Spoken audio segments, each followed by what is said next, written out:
This is the itinerary you downloaded. 경복궁, Bukchon Hanok Village, Myeongdong, and Seoul Tower. It looks perfect on paper. Beautiful photos, famous landmarks, everything you're supposed to see in Seoul.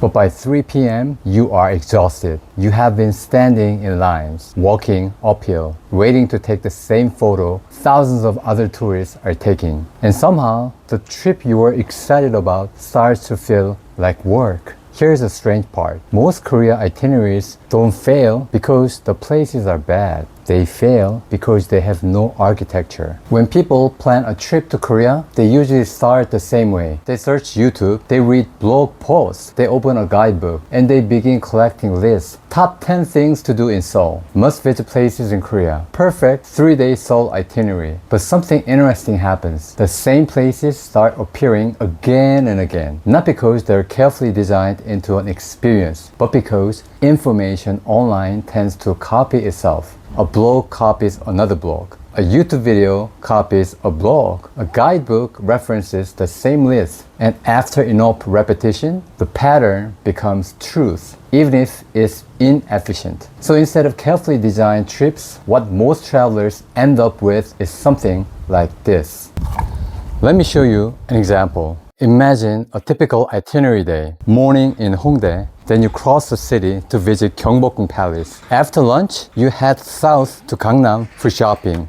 And you go back north again for Seoul Tower to enjoy the sunset and night view. On a block list, these places look perfectly reasonable. But geographically, this route zigzags across Seoul. Multiple subway transfers, backtracking across the river, and long walking distances between stations and destinations. These places look close on a list, but behaviorally, they don't flow. Good travel design prioritizes structure over surface, not just where places are, but how the experience moves. There's another issue most itineraries ignore: energy. A lot of popular routes accidentally drain it. Morning, Bukchon Hanok Village, which sounds peaceful until you realize you're walking uphill through crowded alleys. Midday, Gyeongbokgung Palace, beautiful but under direct sun with almost no shade. Afternoon, Myeongdong, dense crowds, bright lights, constant movement. And then evening, you climb Namsan for the tower view. By that point, your legs are finished. This isn't sightseeing. This is energy liquidation. There's one more blind spot. Most itineraries assume every day is the same, but they aren't. Saturday in Seoul is not Tuesday. Cherry blossom season is not November.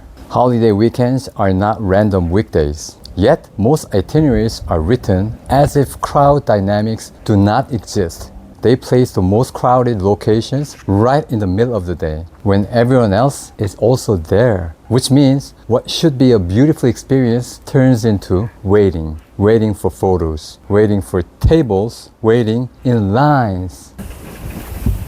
Before I started designing trips, I was an investor. Investors think about 3 things constantly: risk, volatility, and timing.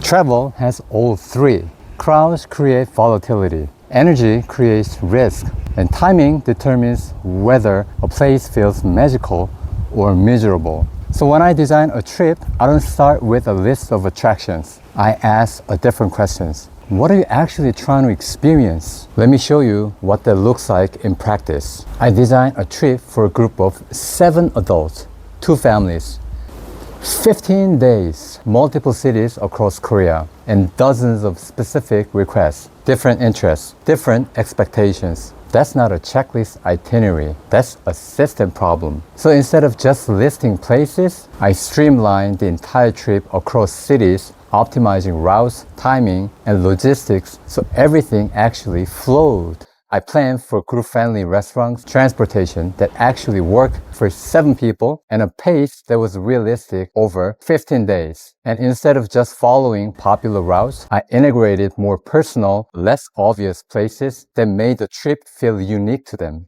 Another trip involved 4 adults and teenage kids, and an unusually wide range of interests. The kids wanted animation stores, K-pop culture, and animal cafes. One adult had strict dietary restrictions. Others simply wanted to experience Korea without constantly worrying about what they could eat. This is a kind of situation where many itineraries fall apart because the moment someone can't eat something or someone gets bored, the entire day starts breaking apart. So instead of designing the trip around attractions, I design it around constraints. Every day, balance three things. Places the kids would genuinely enjoy, restaurants that work for everyone's dietary needs, and neighborhoods that still felt authentically Korean. No one had to split off. No one had to compromise their entire day. 6 different preferences move through the city together without the trip feeling forced. Because good itineraries don't just list places. They solve problems before they happen. Now, of course, not everyone needs a fully custom trip. But here's a simplified framework you can use when planning your trip to Korea. Rule number 1, tourist icons belong in the first 90 minutes of your day. That's when crowds are lowest. Rule number 2, each day should have 1 anchor location and 2 or maximum 3 supporting environments, not 5 unrelated places. Rule number 3, never design your itinerary based on photos. Instagram density does not equal experience quality. Design it based on energy transition from high stimulation to calm space, from walking to sitting, from crowds to quiet. A few simple tips also help a lot. Visit major attractions right when they open or just before they close. Avoid stacking the same kind of experience for too long. And remember that a well-designed day should feel like a story, not a checklist. Now some people ask, why pay for custom planning when AI can generate itineraries for free? Try it yourself. AI is very good at recommending famous tourist spots, Gyeongbokgung, Myeongdong, and Seoul Tower.